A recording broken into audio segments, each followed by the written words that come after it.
Hello and welcome to Conversations with Vegan Women Leaders. I'm your host, Katrina Fox.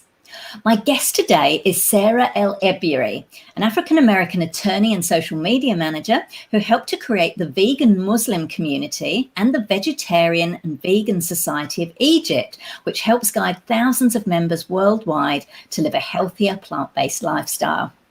Sarah is currently working as the founder of the New World Entrepreneur and Entertainment Law, a virtual non-profit law firm that provides affordable flat rate services to green businesses, non-profits, startups, entrepreneurs, and the creative community.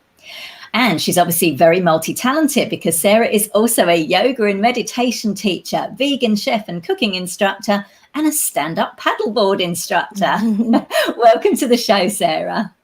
Thanks so much for having me, Katrina. It's an honor to be here. Oh, it's a pleasure to speak with you. So you do a lot, which we'll get into. But I'd love to. I love that because we don't have to be kind of pigeonholed every, all the time. Now we can do these different things that we enjoy. But first of all, just tell us, for those of you who don't know, tell us a little bit about your background. So where were you born and you grew up? Just give us a little bit of a little very brief kind of helicopter ride about yourself and the experiences that shaped who you are today. Absolutely. So I was born and raised in Oregon in the USA, which is on the West Coast. And I'm the only person in my family born in the United States. My parents immigrated from Egypt, and they are both from Alexandria, beautiful city. Oh. And I miss it a lot. My mom just got back from being in Alexandria for about 3 months. So she just got back on Sunday. I haven't even seen her yet.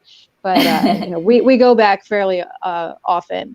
But with COVID, it makes it hard to travel, and I can't wait to go back because I've been planning a veg fest there for years, and it keeps getting postponed. But I'll keep you updated on that. But living in Oregon has been just a beautiful experience. There's all sorts of nature. There's a photo of a real mountain here in Central Oregon, Mount Jefferson, and it's totally, having access to so many beautiful fruits and vegetables and farms and just being out in nature totally helped shape who I was. I grew up in a very small town, Myrtle Creek, Oregon.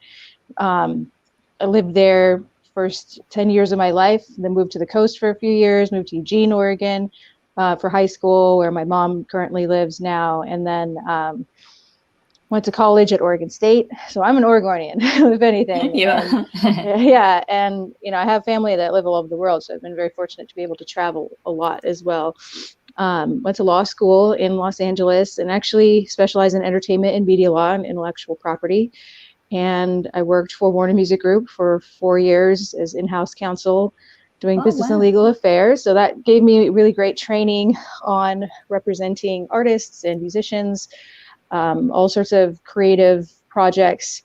And about 2013, I moved back to Oregon, and I started a virtual law firm to help artists navigate the business and legal side of their interests, so they can follow their creative outlets, and I can handle the rest on the backside. So I've been doing that remotely for now almost 8 years.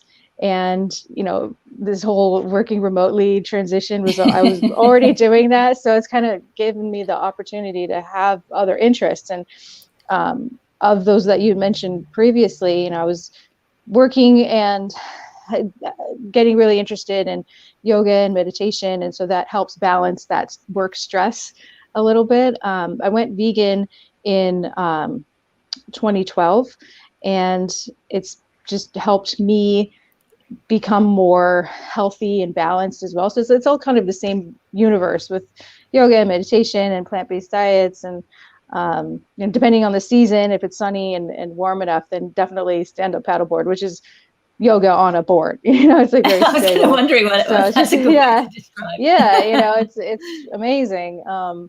Just a beautiful way to chill and relax, and all these things are to balance that kind of stress that comes from being a lawyer and running your own business. Absolutely. And helping people. So that's kind of my background with that.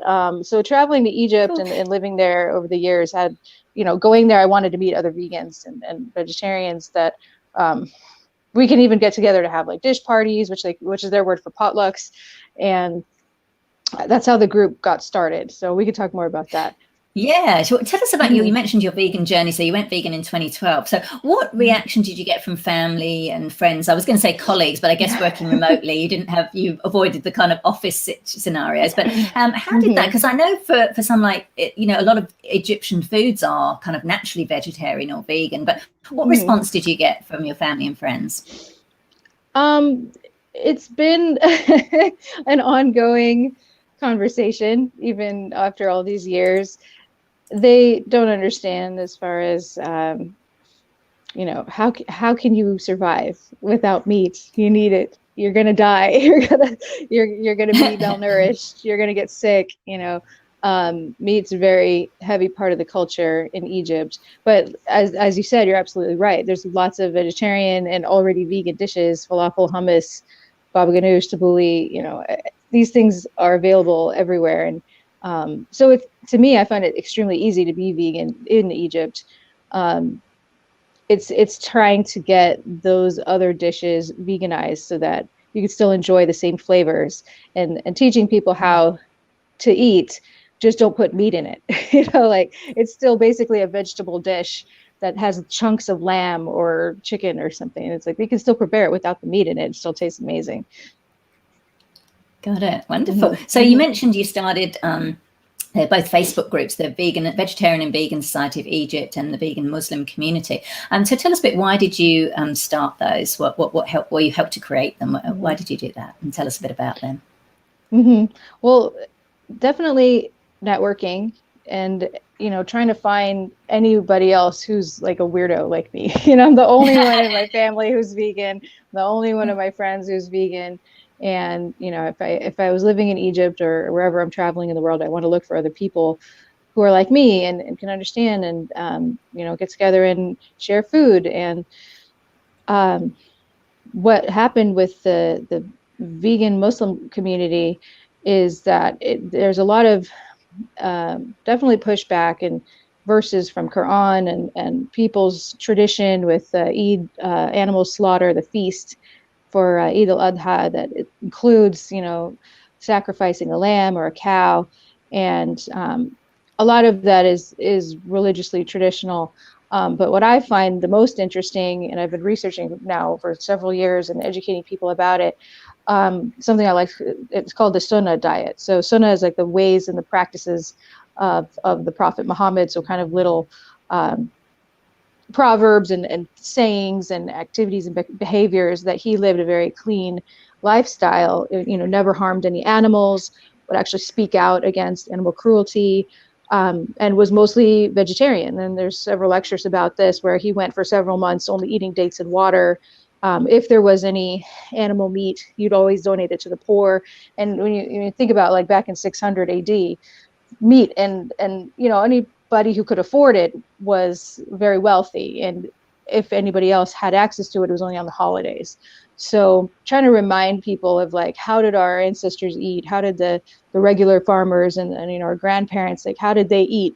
They weren't eating meat on a daily basis. They were eating not even on a every meal basis. um so with that, it's like, reducing intake actually helps the community in general, because in the Middle East, especially, heart disease, cancer, diabetes are killing more people than terrorism. So you have to really Yeah. protect your community if you want the culture to survive. The generations are now, the younger kids, just like, they're on the Western American diet. There's McDonald's and KFC and all sorts of fast food there that delivers from home. They always have. Um, and it's really sad to see the obesity rates of children in Egypt, especially. So, trying to get more education out there for the community. It's not um, it's not something that I believe that goes against Islam. I don't think it's sin. I don't think that protecting the environment or yourself or your health is it's actually what we're instructed to do. So that's the Muslim part of it. In Egypt, finding other people there, who are not Muslim. There's actually a very large Coptic Christian community there who fast from animal products over 200 days a year. And so Siyam is the word for fasting in Arabic. And so if you go to a restaurant, you ask for a Siyami menu, and it's all vegan. And it's amazing. So they have had vegan meat alternatives there for decades for that Christian community. And very recently, just the past like few years, there's been like an explosion trend of more products being available for people who are fasting through their religion, or for people who want to go more towards a plant-based, healthier diet. I was going to ask you about that, about the whether it's growing, like how, because obviously we're seeing it growing massively in the West, you know, like you say, with the huge amount of products and more of that interest. So that's happening in Egypt and the Middle East, and within the Muslim community as well, would you say, in predominantly Muslim-based countries?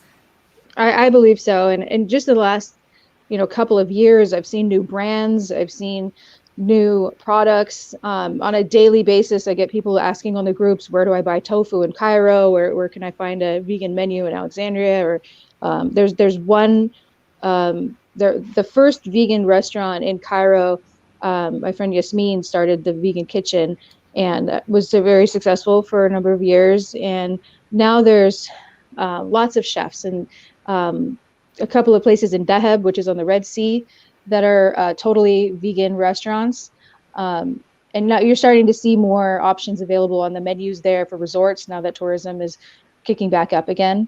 And I love that. And I love that they're asking for options. And part of one of my long-term goals with the group is to turn it into a nonprofit, an NGO, charitable organization that just teaches people about how to live plant-based lifestyle in Egypt, with classes and workshops and certifications that anybody can take, and chefs or restaurants or hotels can be part of a directory that, okay, they have been approved by this organization, so we know that their chefs are trained not to, just a little bit of butter, or just a little, you're not going to notice, stuff like that. Like, if they're trained properly, there's never going to be any mistakes or accidents or something.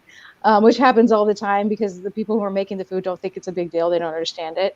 So you do have to be careful, and teaching them how to read ingredient labels, and like, they don't know what whey is. They don't know what, that cheese is made from certain parts. They'll have like things on packages called vegetarian cheese, which is like, what is vegetarian cheese? Like, we already know cheese is already vegetarian. It's dairy. But to them, it's kind of confusing, the labeling. The word for there's no word for vegan in Arabic, and so really, it's a very confusing thing. There's things that you can say, like nabati, which means green, like plants.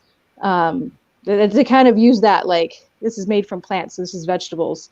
And you're seeing now that I'm seeing like brands called nabati, like here in like Canada, in the West Coast too, which is taking the word from Arabic, which I think is amazing. I love that. And then there's another word. Do they not call themselves vegan? So is the word vegan not really used then? No, it doesn't exist. Oh, wow. It does. The word itself does not exist. So you kind of have to. So how would you translate the name of your group? How would you translate the name of your group into Arabic? Yeah, I know. I mean, it's a really good question. I mean, they transliterate English words using Arabic letters. And so you'll see people write vegan. Actually, the word, like the letter J, does not exist in Egyptian dialect. So they pronounce J like a G, like ga. So so they say vegan there. They're like vegan vegetarian because it sounds similar. It's a language thing, It's starting from the word itself doesn't exist. So how are you going to eat food that needs to be vegan if you can't even have a word for it? I like the word khodar, which means like greens and plants. So that's like, it's literally like green, like khodari or khodriya or something like that. They'll understand that's more of a word that does not include any animal products at all. It's just taking from plants. But it's I don't know, my Arabic's not perfect, but you have to kind of invent words to say no meat, no butter. If you say like, I don't eat animals, they're like, what about fish? Oh, okay, I don't eat fish too.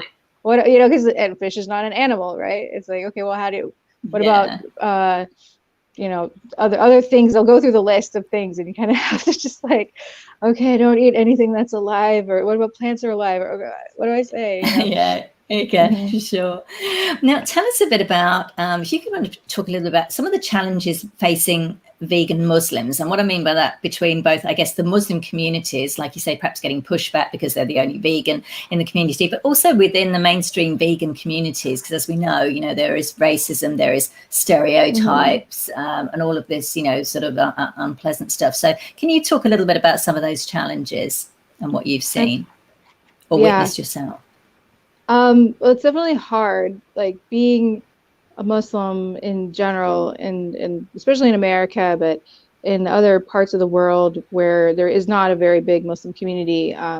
If you're not eating meat, you're alone. You're making your own food or something. And it's a very, community sharing food together is part of the culture, and it's special.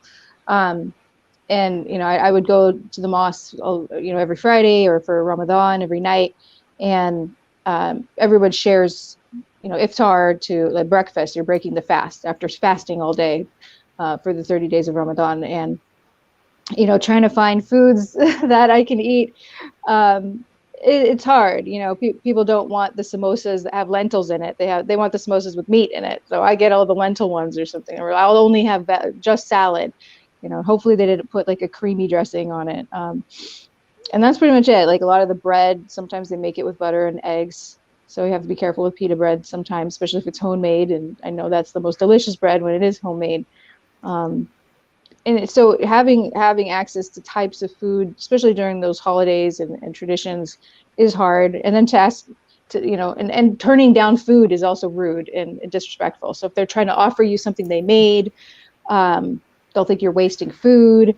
Poor people would love to have this food, and how can you, invent things and don't make something sinful if God didn't forbid it, because God very specifically wrote in the Quran not to eat pork and other things that could harm your body, or things that were unclean. But to me, I think that is also extended to foods that are not pure or raised in a way. So people know about halal if you're like familiar with kosher and halal standards and guidelines for slaughtering animals to eat. And I don't believe a lot of those standards are followed the way that they're supposed to be. You find animals still in cramped, confined spaces, and they're killed too young. They're killed in front of each other. All these things that you're not supposed to have, which were very specifically done so that the animal doesn't suffer or does not feel any harm to it, and it's just like not true. Like there's no way commercially any halal brand is following all those guidelines correctly. Like you go to Egypt and you see somebody riding a motorcycle on the freeway with a goat like strapped to the back of their neck. Like how is that halal? Like that's not halal. Like give me a break. These people are raising animals on their roof and it's not clean, and they're giving them garbage to eat, and like I wouldn't want to eat that anyway. It doesn't sound clean. It's not fair or humane in the slightest to the animals. And then they're going to go and say that this is like halal and blessed food just because you said like Bismillah in the name of God over it. Like, no, like you might as well be eating pork. You might as well not eat it after that. Like, so, you kind of just have to challenge their practices and, oh, it's good enough. No, we're trying. And, I don't believe in that. I want to do things as humanely as possible. And if I don't need it, it's not required, I'm not going to choose it. So that's kind of getting people to realize, and I truly believe, like, if the Prophet Muhammad were alive and today, in these days of soft factory farming and the way animals are raped and killed, and you wouldn't need to participate in any of that. So I just would think, like, what's the best option right now, and health-wise, and humanity, and just taking care of the community. Those are the most important things that we should strive for as Muslims and as humans. Yeah. Now, in terms of your experience, you mentioned as a Muslim in the West, and I guess in particular, now often, people make lots of stereotypes, and and like you mentioned, particularly when there are situations going on that explode in the media, like around Afghanistan, for example, then Muslims can become a target. And I know because I'm adopted, but my birth parents, one of my birth father is Persian, and I know that he said, when the Iraq War happened and things like that happen. there is quite a backlash, against the Muslim community. So I'm just wondering, and also from even within the vegan community, you've seen it happen. People have got their prejudices. I'm just wondering if you could, perhaps talk a little bit about that, anything you've experienced or witnessed along those lines, and what you would like to say about people who do that. Yeah, being vegan is hard. As far as like diversity, there's a huge lack of diversity in the vegan community in the West, and and a lot of trying to be nice about this. There's a lot of misunderstandings as far as foods that have been culturally misappropriated, and things that have become part of a vegan diet, quote unquote vegan, like hummus. Like don't even start it on the hummus discussion. But to have a lot of like direct action activists, and I love them and I love the work that they're doing, but when they specifically target Muslims during a holiday, trying to get them not to slaughter, I totally understand where they're coming from.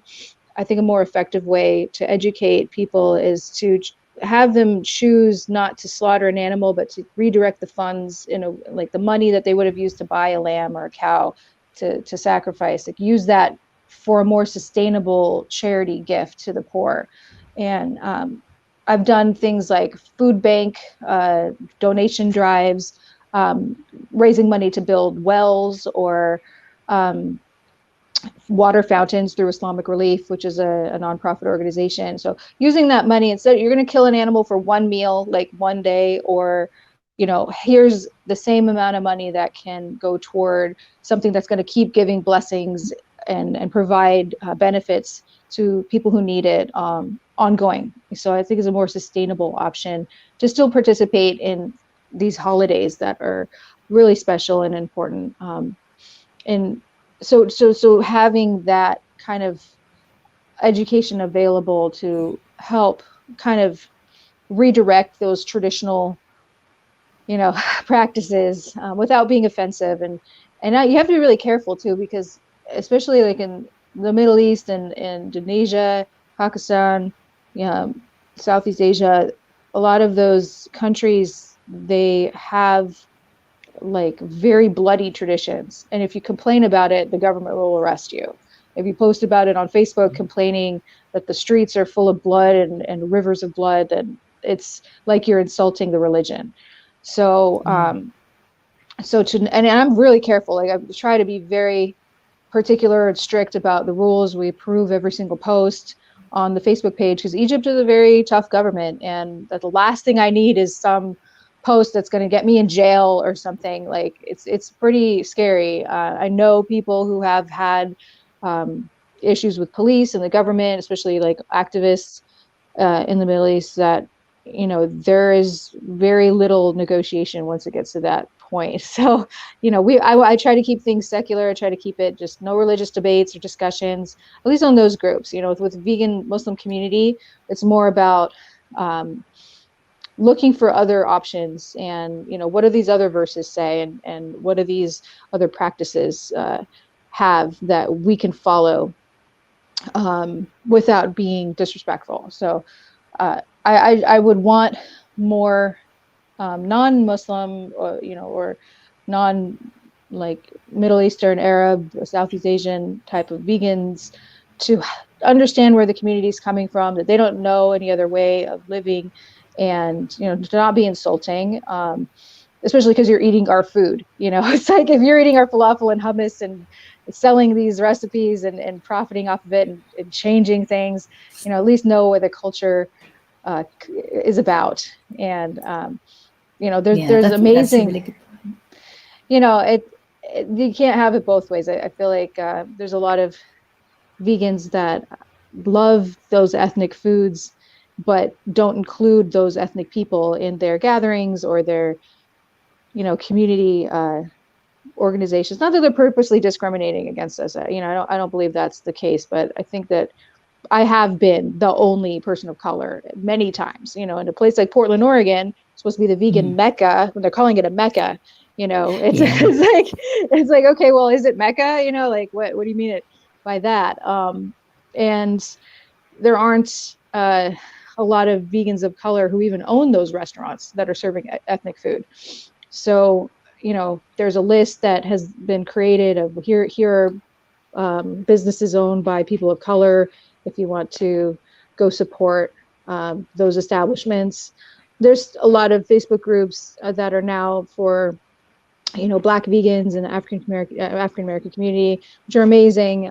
Just to see like those new entrepreneurs and business owners who have been, you know, making these recipes that also were not very good for their health, like culturally with like soul food and the rate of, you know, heart disease and diabetes in the African American community as well, is something that is changing. And I find, you know, with more celebrities that are influencing people, Beyonce and, you know, Jay-Z and their vegan diets.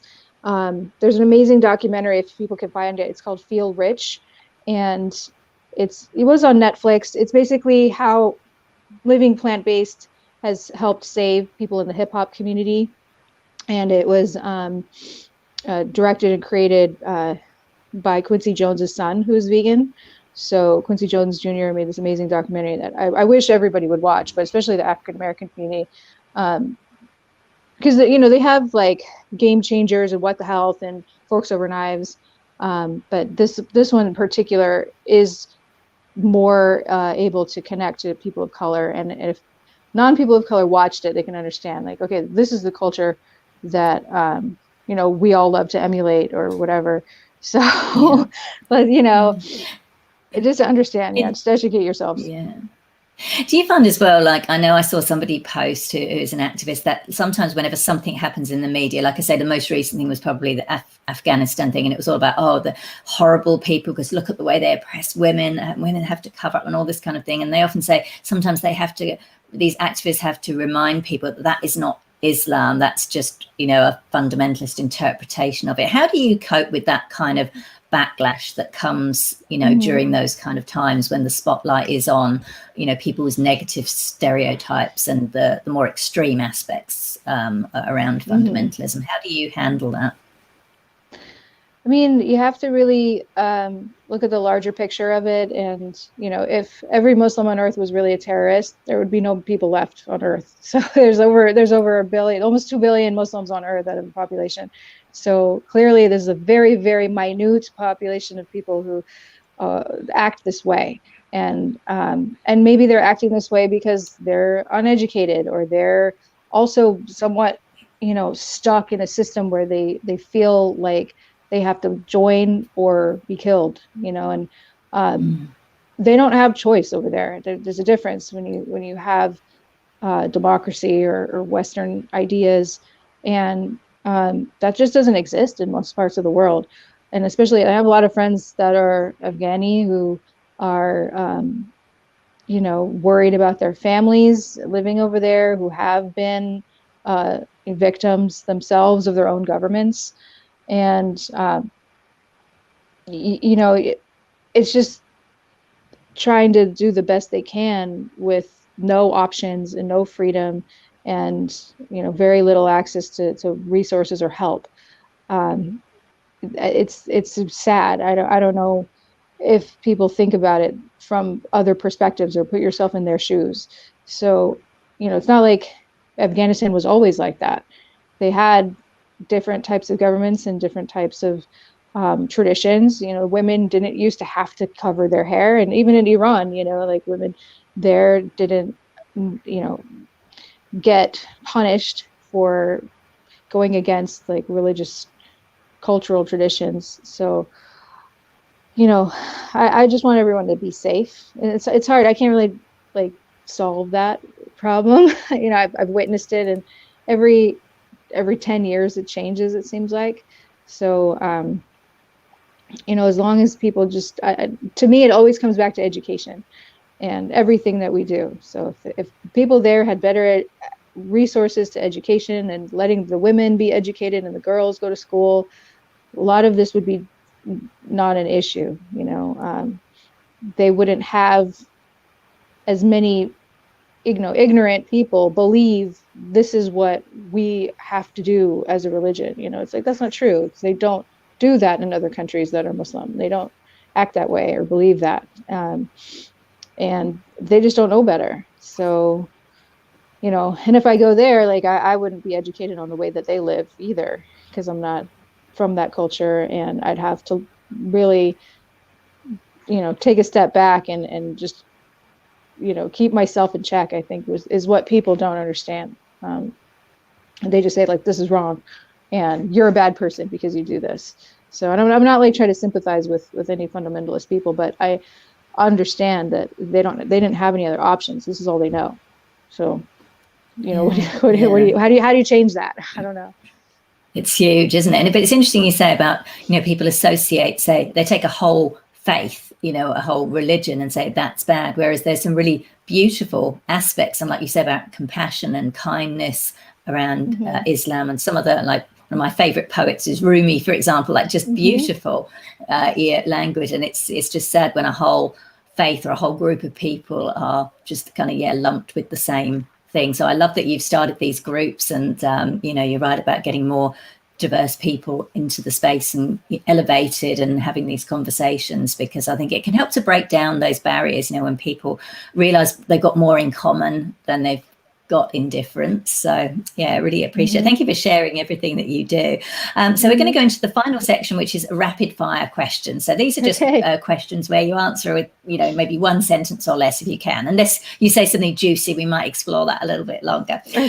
What would you say, what's the most courageous thing that you've done?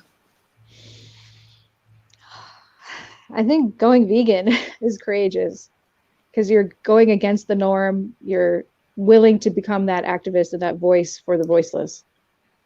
Love it. Love it. What does leadership mean to you, and what kind of leader or style of leader do you believe you are? I believe that leadership should include empowering those around you to have the tools that they need to accomplish something. So for me, I want other people around me to have everything that they need. And if that's education, if that's resources, how can I help them become better at whatever they need to do or finish? And I think that's what a strong leader should do. I love that. It's a beautiful definition. Absolutely love that. What do you most love about yourself? Oh man, I'm like always working on this. It's one of the reasons I ask it, because I know particularly women often, I don't like to stereotype or generalize, but a lot of them do. So I deliberately throw that word in, and some people are really comfortable with it, and some people are like, oh my God. But no, I know. Go on, give us one thing. Okay. I mean, what I love about myself is that I'm not afraid to speak out. I don't care what anybody thinks about me. I don't have any fear of judgment. I mean, if I don't say it, no one else will. And I've always lived like that. Beautiful. Wonderful. I love this. What's one thing most people don't know about you? Oh, man. It can be anything, but look, I will give you a little hint, because I actually saw on your LinkedIn that you were the voice or behind the Twitter account for a famous bear. Tell us a bit about that. Yeah, you know, and actually it's a funny story, because I did all that right on the cusp of becoming vegan.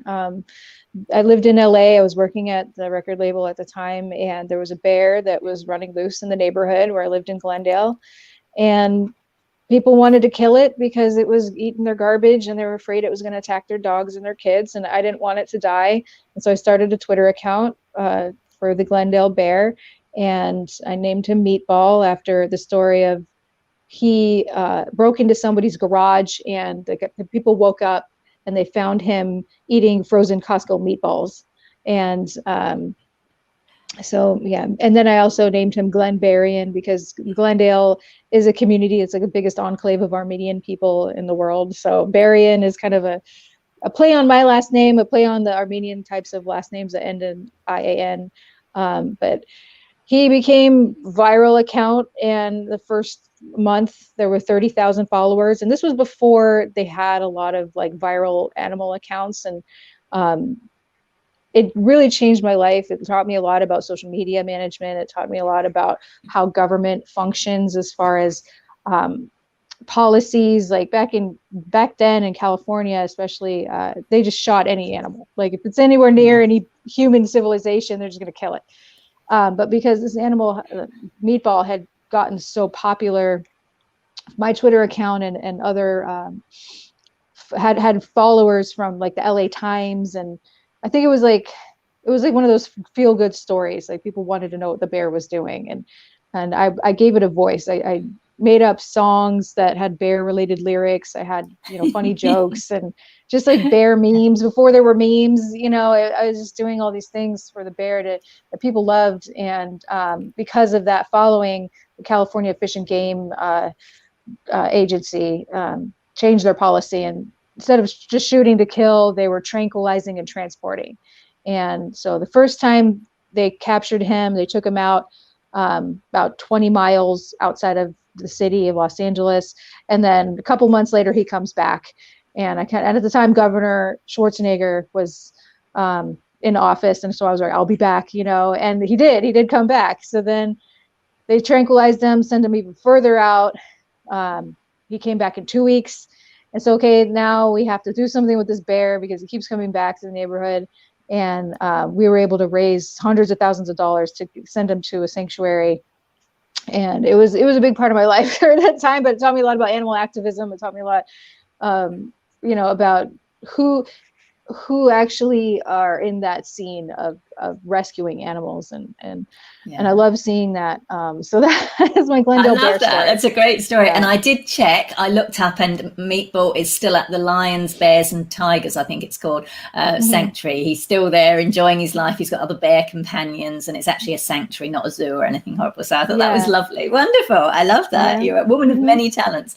So finally, Sarah, what have been maybe one or two key lessons that you've learned throughout your life that you would like to share with other vegan women leaders? Absolutely. I think one of my biggest lessons I've learned is to just don't be afraid, and be able to speak out, be passionate, and inspire other people to follow whatever you're passionate about. And I think that if more women just had that confidence and I like when I set my mind on something, like I don't even consider failure. It's just like, oh, I'm going to save this bear. It's going to happen. And I did. Or I'm going to teach people in Egypt, of all places in the world, how to be vegan. And started with, 600 members, like when I started working on the page. And now we have over 40,000. And, it's definitely growing, and more people are joining every day. And, it's just things that people said, oh, the Egyptians can't be vegan, or Muslims can't be vegan. I was like, really? Like, look what we've helped to do. And, so just have that mindset that it's going to happen, and believe it, and it will. I love that, the power of belief. I absolutely love that. Sarah, it's been such a pleasure speaking with you today. So if you would like to check out the Vegetarian and Vegan Society of Egypt, or the Vegan Muslim Community, they're both Facebook groups. And if you're watching this video, the links are scrolling along the bottom of your screen. If you're listening to the audio version, then those links will be on the show notes page for this episode. And Sarah, we can find you on social media as well. Do you want to just say where we can find you personally if people want to connect with you? Absolutely. I mean, anybody's welcome to email me, sarah@Ebiary@gmail.com. I know my last name is kind of hard to find, but you have it there. Do you have a website or a social? Any social media where people can follow you? Or should they just join the groups? Join the groups. Honestly, my Instagrams got hacked like a few weeks ago, and I lost like so much. No. So it's kind of a nightmare. But and you know what? With the Facebook shutdown the other day, I honestly don't want to rely on social media anymore. And I do have a law firm website that is still under construction. So it's so nwentlaw.com.